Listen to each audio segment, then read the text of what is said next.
Hi there, thanks for joining us. My name is Casey and I'm a loyalty strategist here at Fast Tracks. Loyal and Save is our newest umbrella loyalty program and we're really excited for you to experience its powerful marketing capabilities. Before we get into it, let's go over what an umbrella program is. Remember Plenty Rewards? Their multi-merchant program design combined all participating brands and their points into one unified coalition. The companies involved were suffering because Plenty members were redeeming rewards that were earned elsewhere, and no true loyalty was actually being fostered. Unlike coalition programs, umbrellas keep merchants and their points separate, only allowing redemption at the store in which they made the purchase. This structure of rewards makes calculating profit, costs, and ROI a whole lot easier for business owners and marketers. Umbrella programs also help achieve common business goals, like retaining and acquiring customers, successfully engaging with them, and making other consumers aware of your brand. It's great exposure for a small or medium-sized business. Think of Loyal and Save as a virtual shopping mall. It houses multiple stores all under one roof. Customers can browse the stores available and pick and choose the ones they want to earn from.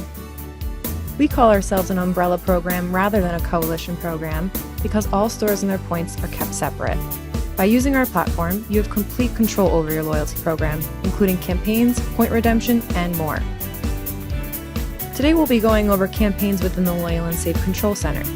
These are the customizable promotions and deals you run specifically for your loyalty members. We'll go over each campaign type, their settings, and go through the process of selecting products and determining point values. We're going to keep it pretty simple in this webinar, but feel free to send us any questions afterwards. We'll continue to make webinars on different Loyal and Save features to ensure your ongoing success. All right, let's get started. First, we're going to open up Control Center and log in. Then we'll go to the Loyalty tab. Some of these other options on the left-hand navigation here may not be available to you depending on your Fast Tracks package, so keep in mind your view may look a little different. Before we launch any campaigns, we're going to want to set some ground rules, or what we call the global loyalty settings. These global settings will act as your campaign's default settings, so each and every campaign you create will follow these set rules. If you wanted a special campaign to deviate from these global settings, you can always alter them within that specific campaign. Here on the first tab, you can see your store's general information.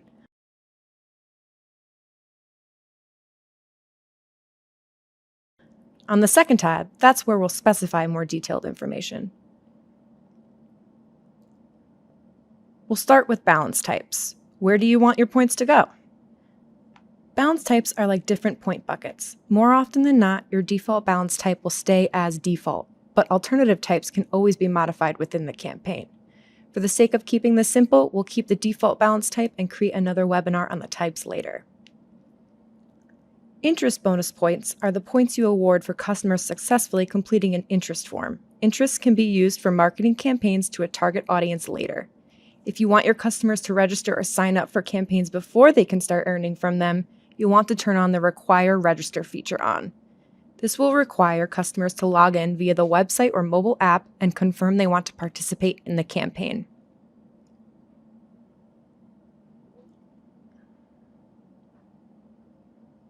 Cash and non-cash multipliers set the standard percentage of points if paid with cash or credit.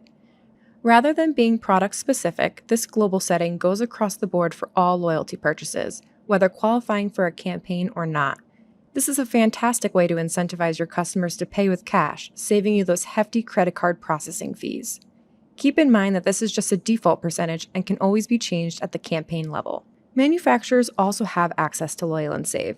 They can upload their own campaigns for you to choose whether you want to offer them to your own loyalty members. Offers will show up in the Manufacturer Offers tab to the left. Employees also have the option to earn from Loyal and Save. If you want your staff to be able to participate in the program, as well as team rewards, toggle this on. We'll go over how to set up employee accounts in a later webinar. There is also an option for you to limit how many loyalty purchases can be made in a day, which can be helpful if you are trying to combat any fraud. Once they meet your set threshold, you can either lock the user out completely or temporarily lock them for that day. Moving over to the third tab, here you will find the Team Rewards settings. Team Rewards allow users to refer their friends and family to your store in exchange for a percentage of their points each time they make a purchase. Here in Team Breakdown, you have the option to adjust those percentages for each leveled tier.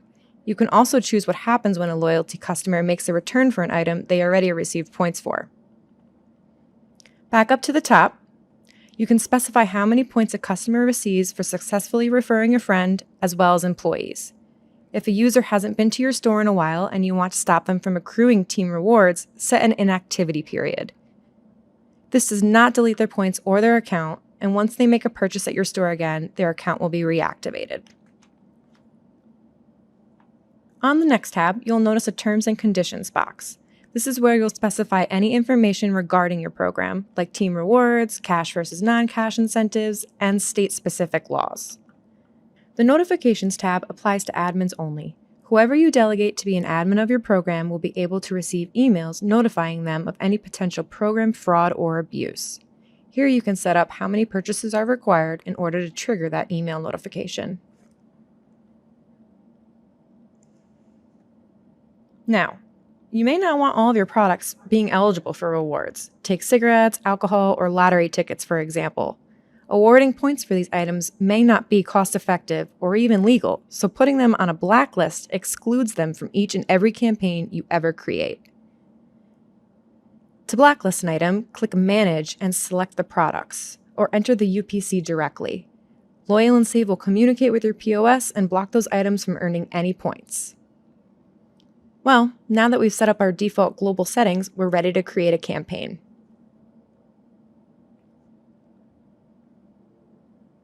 Next, we'll go to the Campaigns tab, where we would see a list of all of our ongoing campaigns. Click Add New at the top right-hand corner to begin a new campaign.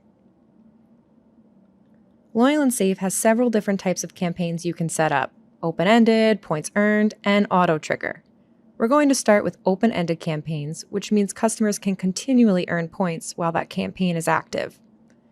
There are two types of open-ended campaigns: percent of dollar value in points, which means a set percentage of the purchase will be rewarded in points, and static points, or a set number of points for a given product. Let's start by going over the settings for percent of dollar value. First, we're going to need a name and a description for this campaign. Next, we set up our percentage value. This number is auto-populated by that default percentage we set back in our global settings. Keep in mind that depending on the percentages you set up in the global team reward settings, point values will also trickle down to that user's team. You can adjust that percentage here, or instead adjust the purchase multiplier. If you wanted a user to receive 10 times the points, like the campaign we're setting up now, you would leave your default percentage and change the purchase multiplier to 10. This means that only the purchaser is the one who gets 10 times the points. Their team still receives that default percentage. If you didn't want teams to be eligible on this campaign at all, you would just toggle the override team levels and set the percentages to 0.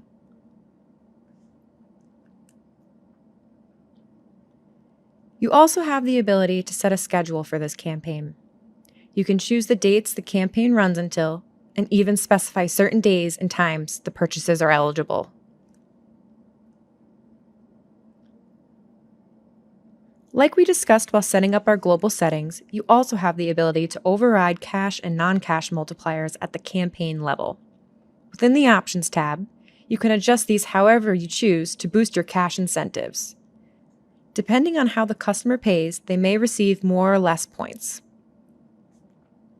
You also have the option to allow such payment methods. These can be toggled on or off here at the bottom.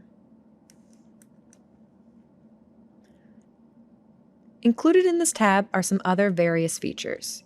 Single use only allows a customer to earn from this campaign one time, and setting a dollar limit can let you exclude a minimum amount or stop at a max cap. Lastly, if you have multiple admins on your program and want to make sure a campaign doesn't get deleted, you can also lock it from being modified. No changes can be made until that lock is toggled off. Let's move over to the Marketing tab. Remember when we went over those bonus points for filling out an interest form? Here you can choose the interest someone might be into based off this campaign. Examples could include tobacco, vape, or even merchandise. You also have the ability to market this by gender, location, and age. Loyal and Save gets this information when customers scan their driver's license during sign-up or when they enter it into the system on their own.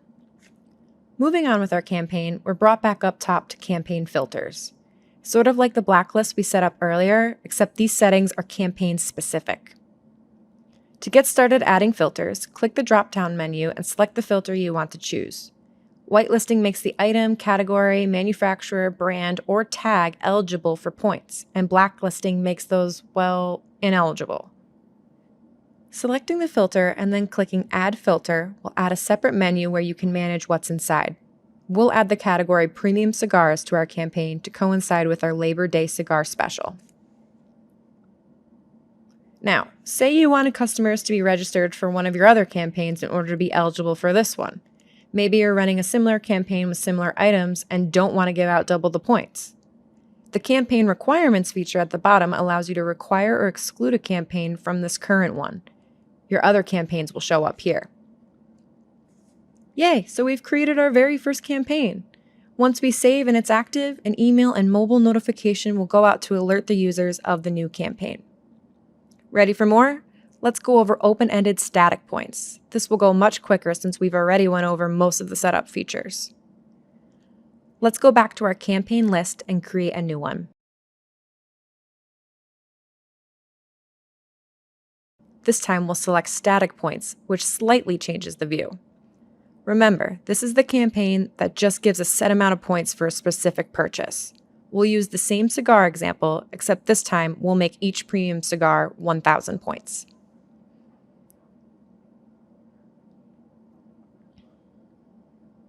We have the same options here: the campaign details, schedule, options for cash and non-cash, and marketing.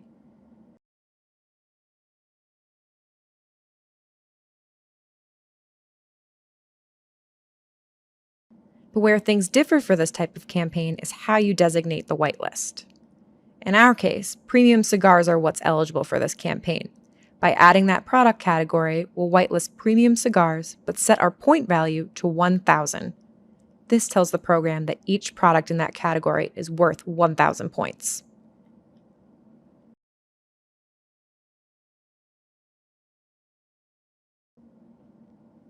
We click Apply, Save, and voila! Premium cigars are now 1,000 points each.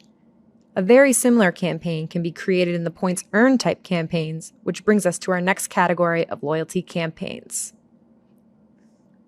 Going back to our campaign list and adding a new one, this time we'll select points earned as our trigger type and select the second option, static points. You'll notice that this looks exactly the same as the last campaign we created, except there is a box for point reward and trigger amount. This type of static point campaign can be thought of as a virtual punch card. Items you designate on the whitelist are given a point value. Those point values must add up to a total threshold in order to give the reward. Let's go over an example using our same cigar campaign. In this case, we'll keep the 1,000 point reward for each cigar purchase. But in order to get the reward, the customer must meet the threshold of 10 cigars. Let's see how that would look while setting up the campaign. First, we're going to select our whitelist category, but we're going to adjust the point value to 1,000. Next, we're going back to our Details tab and setting the reward to 10,000 and our trigger to 10,000. When a customer purchases 10 cigars at 1,000 points each, they will receive their point reward. If you didn't want to reward the customer with points, but instead a coupon, you can change the reward type. The same principle applies where you can designate point values to whitelisted items, but when they meet that threshold, it will trigger a coupon rather than points. Coupons can be used for a free item or for a dollar amount off. To set up the coupon, select the Coupon tab. Fill out all the details, and in this case, the coupon type is a free item. Fill out the header and the text lines for all the information you want displayed on your coupon. These will be printed on customers' receipts when they come in the store. They can be printed online from their account at loyalandsave.com, or they can be scanned on their mobile app. Don't forget to set an expiration date, if any, and how many times that coupon can be used. You also have the option to put filters on the coupon. If you want to only designate certain items free, like the lighter, then you whitelist that.